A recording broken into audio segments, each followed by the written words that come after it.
दिल ए दिल बहारों से मिल, सितारों से आंखें मिला, ये समा ये रंगीन समा, ये मौसम भी है प्यार का, यही है मेरे तेरे ख्वाबों की दुनिया, यही है मेरे तेरे ख्वाबों की दुनिया। दिल की सहारों से सितारों से आंखें मिला, ये समा ये रंगीन समा, ये मौसम भी है प्यार का। What else he had to face? Well, he had support from family, from one person who was his aunt, Pupi, yeah, father's sister, maternal aunt. So she supported him and all the time kept persuading her brother, who was Talat Mahmood's father, that, you know, let the child pursue his dream, because she really spotted that talent. She recognized that talent in him, that this is a young boy who understands Urdu poetry. This is a young boy who has a nice voice, and let him pursue that. Yeah, so when he took that decision, then he persuaded his father to academically take up music as well, because the father's condition was that you must complete your school and your college. Education is very important, so he persuaded his father to get him admitted to Bhatkande Music School, which is in Lucknow, and at that time, during the British, it was called the Marist College. So he studied music professionally, and his father was hoping that's probably the end of it. But then he said, now's the real thing. So he started recording his first recordings in All India Radio. That also is, as I say that, this is a book that also cuts across the history of the country. So it's touching upon pre-independence era, it's touching upon the phase of partition and then post-independence, and then a very significant part of setting the foundation and the pillars of the Indian film industry of post-independent India as an industry, as a business industry. So that's what the book goes through as well. But on a personal note, as far as his personal struggle is concerned, it was all the time a question of putting his foot down and telling his father that this is what I'm going to do, so get used to it. Yeah. At such a young age, and then he says that then he goes to, and he sings Bengali songs. That is fantastic. And he gets his name changes to Tapan Kumar, because they feel that maybe Talat Mahmood may not ring well, and maybe the Bengalis may not think he's genuine in Bengali. It's just amazing. The whole thing was established, and he establishes the modern Bangla music in Calcutta. And then he encounters K.L. Sehgal. Oh my God, the book says enough about that. The way she brings out his whole excitement of meeting K.L. Sehgal. I mean, he first has a brush meeting with him, and then somebody said, do you want to hear him record? He said, do I want to hear K.L. Sehgal record? I beg your pardon, I'll give anything to do that. And he rushes, and he couldn't think straight. He was so overwhelmed. And this is what you brought him beautifully in Calcutta. And of course, she had to mention Kati Kebabs from Nizam's, which he loved. I mean, this is our Talat Mahmood all the way. I mean, for me, I lived with every moment of him in Calcutta, and I think you did a super job about that. Thank you so much. And coming from Uma, who spent her life in the city, and to feel the city, it's such an honor. Thank you so much. I'm so glad you felt all that when you read it. And also, it's not only Calcutta, because I belong to Calcutta, but you recreate Bombay for me. Okay. And I'm not a Bombay actor, so I mean, his whole journey to Bombay, his encounters with Nikhil Biswas, Anil Biswas was amazing. Right. He meets Anil Biswas and he says, I will make you, right? Yeah. And he does, and they're like twins for all their career too. Yeah. It's an amazing journey. Yeah. Which I don't know what else to say about this book. Thank you. So what I had to do was, because these were not cities that I was familiar with, I'm familiar with them of what they are present day, but I wasn't familiar of Calcutta when it used to be Calcutta, not Kolkata, pre-British, when it was British Calcutta during the 1940s, or Bombay during the 1950s and the Art Deco movement of the 1960s. So I had to literally in my mind place myself at that time and revisit that place and research how the cities were at that time, and in my head place myself there. So on a very funny note, when my news colleagues would tell me how's the book going, so I would tell them I have nothing to do with current affairs right now. Don't ask me what's happening because in my mind I'm somewhere else. I'm sitting in a different era. I'm in a different world. So I felt I'm in a time traveler's box. I was literally traveling a different zone. So that's what I had to do to make it real. So when I hear you say that I recreated it for you, or you really felt it. So thank you. I think I managed to recreate that, and I think I managed to time travel. Absolutely. The longest time, even right up to the late 80s. Yeah. Meets up with him when they have more time and less recording to do. Exactly. So they would chat up and sit and talk about literature, and they were both very literally inclined. They would talk about Urdu poetry and literature and music, and they were both culturally very similar. And his voice suited him on screen as well. So yeah, he was Dilip Kumar's voice during the tragedy king phase. Yeah. So a lot of people felt that he suited Dilip Kumar most because they were both of the same tonal quality, soft, and same sentiment as well. And also they were very similar, as well, which Taxi Driver and Jaya To Jaya Kahan with Raj Kapoor, a lot of peppy numbers. Tumko Fursat Ho, Main Dil Hu Ek Armaan, which we were just hearing on the loop today. Main Dil Hu Ek Armaan. So that's very peppy. You got a very nice voice.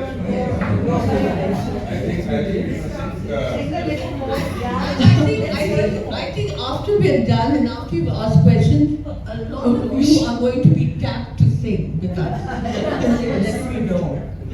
It's not ending over here. They were very close friends. Yeah. So they would hang out together, and Mala Sanaji was very close to Talat Nana's wife as well. They would share recipes and they would have a lot of family picnics together. Of course, I wasn't born knowing this. My mom is sitting here, who is Talat Mahmood's niece. She spent her childhood in Bombay, and she's given in a lot for the book as well, and given me all these interesting inputs. So yeah, so a lot of lovely personal anecdotes that you've gotten in the book are from her and what she was told by her mother, my nanny, and other extended family members as well. We're very privileged to have got all this from you. I'm so grateful because when I look back and remember all this, it's beautiful, and Sahar has done an amazing job. She really has. Because there are so many things which she did in her research which I didn't know. I'm sure. Yeah, because we talked about it, of course, but that era in Lucknow and all, my mother knew. I used to go with her as a small child, that's all. And then after my grandfather died, then he had gone to Bombay. So luckily we shifted to Bombay too. So that part of my life was a major part in Bombay.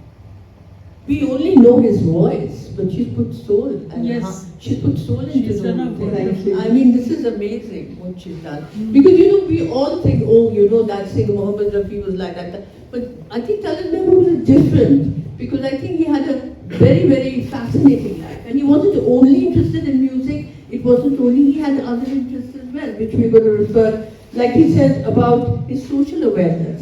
That was evident in the time he signed for land reforms. He joined Ajanta Arts, Nargis and Sunil Dutt venture to sing in Ladakh and Bangladesh when it became independence in 1971. His remorse when he saw what he saw.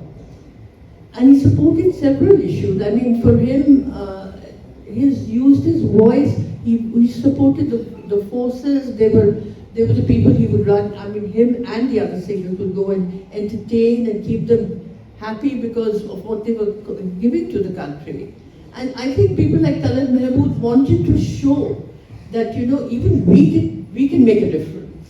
Yes, that's what he says when he went to Ladakh to perform for the forces as part of the agenda troops that you mentioned, and he shares his experience there that it was so cold that we had to wear gloves and play the harmonium, but he just felt so strongly about comforting them. Yeah, and even after the liberation war for Bangladesh, when he went to perform for the Indian Army and the newly formed Bangladesh country's troops who had fought for their liberation. It was a very traumatic time for the country. There was a vacuum at that time. And again, he was part of the Ajanta Arts troupe, and he was asked to perform for them. He was already a very established name in Bengali songs at that time, so everyone knew his Bengali songs. And he was very moved when he performed for them because he'd seen so much human misery just soon after the war, and he came back quite shaken after that. But he always felt very strongly about reaching out to the troops and comforting them, and yeah. Sang in Malayalam, he sang in Bengali, he sang in Urdu. I mean, he for him it was pan-India. It was one India, and that is, I think, what is fantastic about him, which puts him aside from the other people. I think he was just exploring all the time, and this exploration, yeah, and a lot of it happened to be pioneering steps, you know, and that started with his journey as Tapan Kumar, when Pankaj Malik told him, Pankaj Malik of the New Theatres, who had also created hits with K.L. Sehgal, and he's the one who discovered Talat as for Bengali songs as well. So he was a young lad just out of his teens, out of college, and he was perfecting his Urdu and understanding of Urdu poetry. And here is Pankaj Malik, the giant of showbiz in Calcutta, telling him that now you do Bengali. So, and that was a challenge thrown him, and he accepted it. To learn a new language, the pronunciation, for the longest time people felt that Talat Mahmood is a Bengali boy. Because he sang Bengali songs with such perfection. And when you talk about South India, he had a huge Malayalam hit. He sang in Telugu as well. I got in touch with his colleague with whom he sang a duet in Telugu. She's very old and feeble, she's 90 years old, but I managed to get in touch with her and get her number, and I spoke to her, and she's quoted in the book as well, Sheila ji, and she says the same thing, that his pronunciation in Telugu was so perfect, and he just brought in fresh emotions that one doesn't get to hear in Telugu singing. And that's what, in fact, I talk about Marathi music. That's what Bal Thackeray had told him. Bal Thackeray ji was a huge fan of Talat Mahmood, and he called him in for a private evening tea. And he said, I have never heard such emotions in Marathi singing. कि वो जो आप एहसास जो लाते हैं, that you are born with. And his number of Marathi songs is obviously very less compared to his. But in those little number of songs, Bal Thackeray found he found a fan in Bal Thackeray, you know. So tell me about his whole. But he was obviously the norm, you know, the natural choice for him to sing Ghalib. Mirza Ghalib. I mean, there was nobody else because of his complete commitment to Urdu, into Urdu poetry and ghazals. So. He sang Ghalib, he sang with her, he sang with Suraya. Yes. But he didn't act in it. He didn't act in it. No, I wanted him to. Yeah. But Dil Nadan, of course, as you know, if you've heard it, I can say one more line too. Please sing it. This is just to refresh your memory. I am not a good singer. No, I don't feel you like have to it. tell us how you sang and won a competition with one of the songs. Please tell. First sing that line. First sing, okay. Okay, first tell them all about that line. Yeah. About what happened. दिल नादा तुझे हुआ क्या है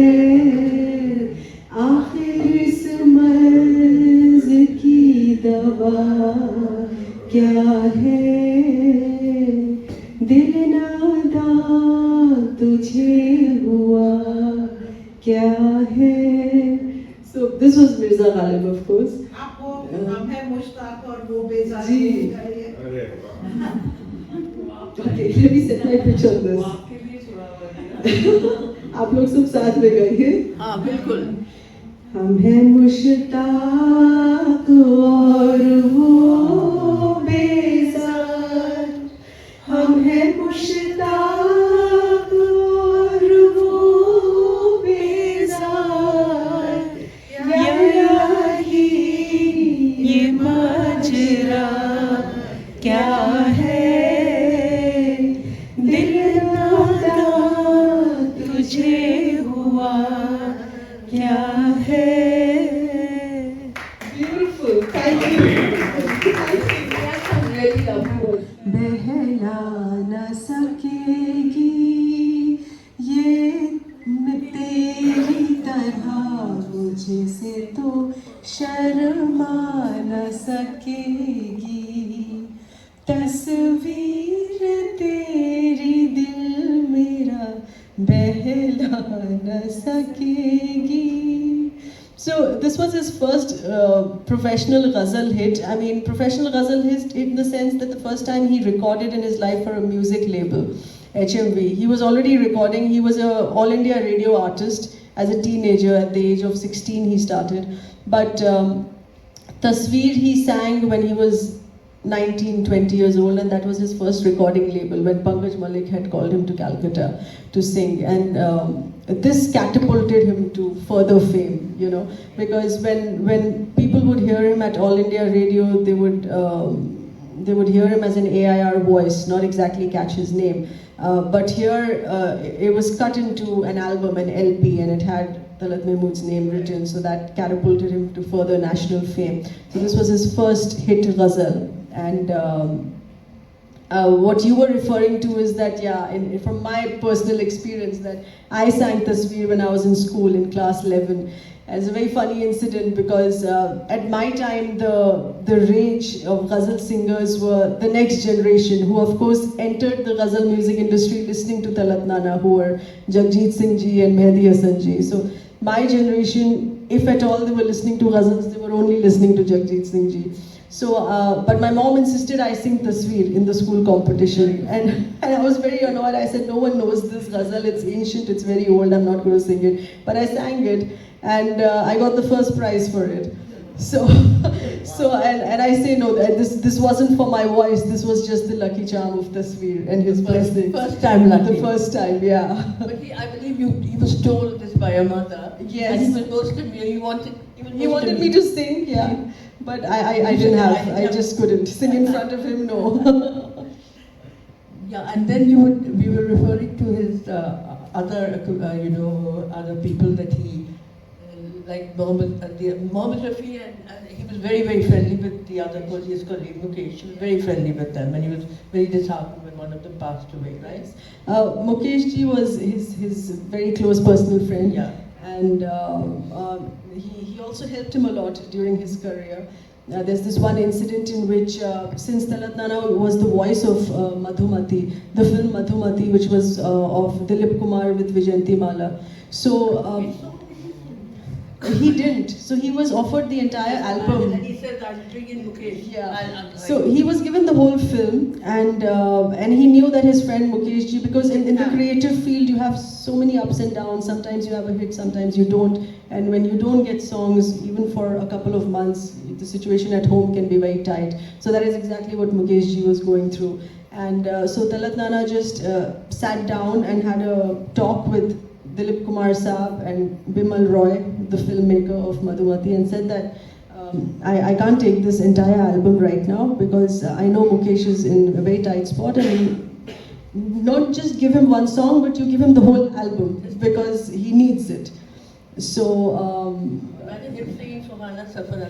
Sohana Safar, yes. No, it's of course very beautifully sung by Mukesh ji, and and this is something that was never spoken about publicly. We knew about it in the family, but not necessarily It never came out in an article, or it was never spoken about publicly, because it was a private affair. It was a personal, private gesture for a friend. It got verified and confirmed publicly only till recently, when they celebrated 50 years of Madhumati. And the filmmaker Bimal Roy's daughter wrote a book about it. So she mentioned it, and so that's when it was publicly verified. Yeah. World tours, yes, he was a pioneer in that as well, because he was the first Indian playback singer to start world concerts, world tours. And the first that he did was to East Africa in 1956. East Africa is not what we know it as today. East Africa, which was under the British at that time. So he had this three-nation tour, the Kenya, Tanzania, and Zimbabwe, yeah. But that was in 1956, and you can imagine that was in the peak of his career.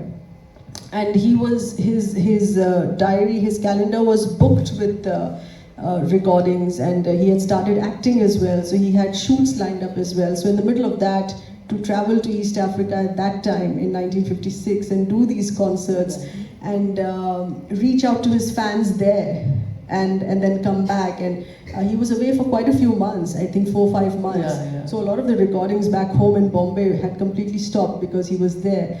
But I was lucky to get in touch with one of his colleagues who was part of this tour, who was his accordion player, Right. part of his orchestra.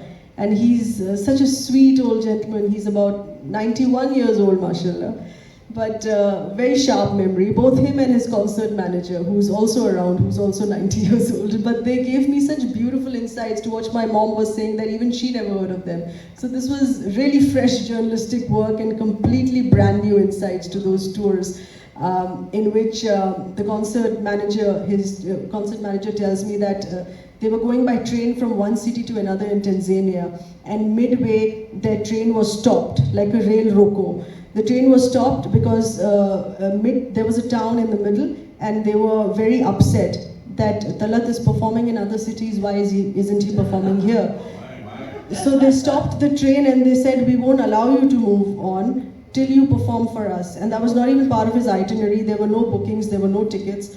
So Talat agreed, and then he said, okay, I won't charge for it, you've shown me so much love. So overnight, the entire city got together. They didn't really have a ready auditorium, so they carried chairs from their homes and plonked it inside a hall and got the entire stage ready for him to perform. And they said, we won't delay you for your next concert. You don't need to go back by train. We'll pack you in our luxury cars and they'll speed up and take you to the next venue, but you have to perform for us. So all of that was happening when he was in East Africa. Russia saying some fantastic things about him because he had a very good association. Can you tell us about that? So this is about Pandit Hari Prasad Chaurasia, and I remember when I spoke to him last year that I'm writing this book, his eyes just lit up, and one doesn't really know about this connection, but I have further elaborated on it in the book, and he's written the foreword for the book. And he said, I have never met an artist like Talat ever in my life because he was an exceptional human being. So he said, I've met so many artists, so many creative people, but Talat was a complete Maharaja for me. He was so a humble Maharaja. Matlab, he was like, his behavior and his disposition was full of gentle royalty. That's what he meant to say. And his film career started with Talat Mahmood's song for the film Jahara, where the song which is Phir Wahi Sham. Phir Wahi Sham. Come on, everybody.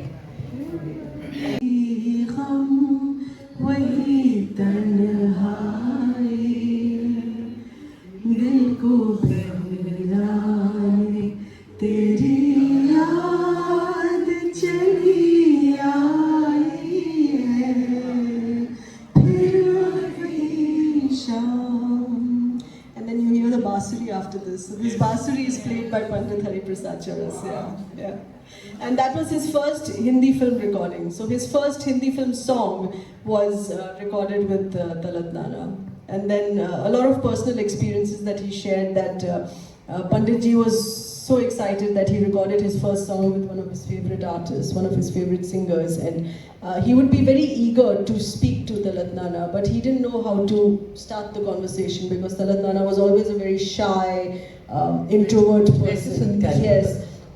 So he would find things to start a conversation. So Talat Nana once told him after recording from the studio, he asked him, "Where are you staying?" He said, "I stay in wherever he was at that time, at the Green Hotel in Bombay." So, yeah, okay, right. So Talat Nana said, "Okay, I stay around in Bandra, close to that. Why don't you come to my house for some tea and snacks?" So, and Panditji was just a young artist starting out, and he was so taken aback that how can someone like Talat Mahmood just invite me home, you know? And then he met his wife, and they had snacks together, and he really warmed up to him. Talat Nana would talk to him about his old Lucknow days, because Panditji also spent a lot of time in Lucknow, so they would talk about his old Lucknow days. So, lovely personal experiences that Panditji's also shared with me for the book. Yeah. Fantastic. Yes, yes. A lot of it, once again, very fresh details for people. I know. Okay, the other forward in the book is written by Sonu Nigam. And Sonu completely took me by surprise because he said, "Yes, I will write for the book, and I have something very special to say." And he didn't say anything till the end, till he sent that piece to me. So his experience, and he's like a great... he's today's artist who's a great connector of the golden era to today's generation, you know, because that's also his kind of music and the way he's been classically trained and the way he sings. He sings all the oldie songs so well, the golden era songs, especially Mohammad Rafiji's songs. So the experience that Sonu shares with me here is that he was in a studio where Lata Didi was recording, and when Lata Didi stopped recording, she walked out of the studio, and Sonu touched her feet, and she said, "Arey Sonu, तुमने वो गाना फिर वही शाम जो है अपने show में सारेगामा TV show में इतना अच्छा गाया." And Sonu said he was taken aback because he said, I must have sung about 500 songs on that show. And she just remembered that. And for me to even come close to someone like Talat Nana's voice, who people continuously say is impossible to imitate or bring out the same ethos. So that is a very strong memory in Sonu's mind. And he felt honored to sound even an iota similar to, is what he says. Sonu is such a phenomenal artist in his own right. But for him to say this and share this personal experience in the book was also very touching. Yeah. Well, I'm leaving this open to everybody. Whatever questions you guys have, please ask. We only have her here for a while. So anybody who wants to also burst into a song, please feel free. Yeah, that'd be nice. Because this is most inspiring. I mean, this is been the most inspiring. I saw one of the chapters here. I was just reminded of the moment of when he received the Padma Bhushan. Yeah, tell us what it Tell us. Okay. So 1992 was the year when he received the Padma Bhushan. And as Uma mentioned in her introduction that he and Lata Didi were the only two artists who received the Padma Bhushan. Now, of course, many more artists have received it, but when it was the time in 1992, they were the only two artists. It was quite exceptional for a singer to receive a Padma Bhushan. So this happened in Delhi, of course, and we received the call, and we were informed that he's going to be coming here to receive the Padma Bhushan, and I was in school at that time in Delhi. And the evening after he received it from the President of India, it was President Venkat Raman at the Rashtrapati House. So we met him at his hotel room the evening after he received the Padma Bhushan. And I remember seeing that scroll of the award that you get lying on his table, and it was crisp and had the gold stamp, and we saw it when we went to his hotel room. It was also just 2 days after Eid, so it was a double celebration. And my mom had cooked some fresh sivain. So we all had our Padma Bhushan and Eid celebrations together that evening. Yeah. That was great. It was wonderful, and when you're a child, you don't really realize the significance of that moment. A lot of times when, in the course of writing this book, that I have revisited my childhood in those moments that I spent with him, I had to revisit with another perspective. I revisited them with the perspective of understanding how significant they were, not just about spending time with a grand uncle, but spending time with a great man, with a legend. Absolutely. And for what he was doing at that time when things were happening, when different things were happening and how they were impacting him. That was very significant, and that comes out in your book. I think a deeper impact is of the sad songs. That's why. And romantic, yeah. Absolutely. So there was always a lot of depth in the poetry of the songs he picked, and he's spoken about this very often. That and he said I would never pick a song if the lyrics didn't live up to my standard, or if the poetry. I'm not saying it. He would say, no? Yes. If the poetry had to be very good. Yeah, he was very particular about that, which is what he maintained in his independent ghazal career as well. Since he actually established the ghazal music industry as we know it today, because he made it commercial and made it a sellable music industry, and that's how everyone else followed suit. Like Latif Ji, Mehdi Hassan Saab, and everyone else, yeah. Song like I love Shamegam Ki Kasam, but I'm just wondering. He loved Shamegam. Shamegam was very special for him as well.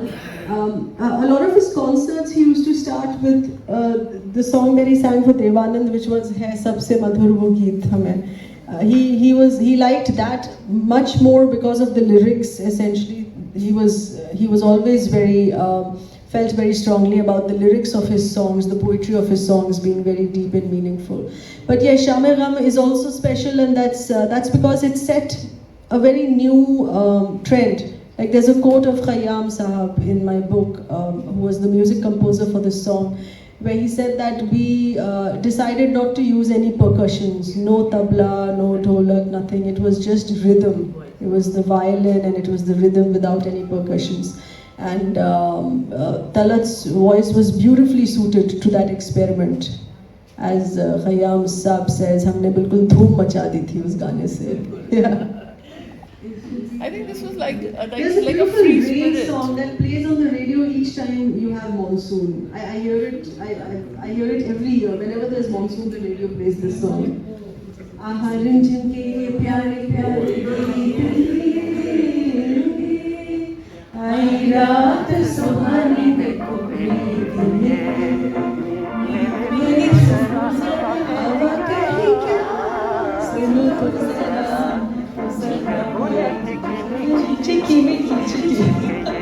That's very peppy. He has his fair share of peppy songs. आई रात सुहानी देखो प्रीत लिए मीत मेरे सुनो जरा हवा कहे क्या सुनो तो जरा झिंगर बोले चिकनी की रिमझिम के ये प्यारे प्यारे गीत लिए